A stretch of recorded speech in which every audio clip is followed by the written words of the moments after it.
Une nouvelle fois, Cody Rhodes va avoir une opportunité pour le titre de la WWE. Mais est-ce qu'on peut rappeler à Cody Rhodes qu'il n'a jamais eu de règne marquant depuis qu'il a battu Roman Reigns à WrestleMania 40? C'est simple. Cody Rhodes a eu 3 règnes de champion du monde. Et dans ces 3 règnes, la seule chose que tu retiens, c'est la rivalité face à Kevin Owens qui était excellente. Ça, il n'y a rien à dire.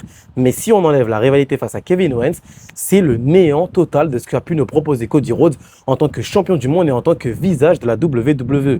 Et ça, c'est extrêmement dommage parce que Cody Rhodes, il a tout. Il est très bon au micro, il est très fort sur le ring, il est charismatique. C'est un des visages de la WWE. Il a encore pas mal d'années avant de pouvoir. Il a encore pas mal d'années où il pourra proposer du catch à son meilleur niveau. Et c'est là où, pour moi, il est vraiment temps d'enlever Cody Rhodes dans la course au titre et de le laisser être dans des rivalités qui ne concernent pas un titre mondial.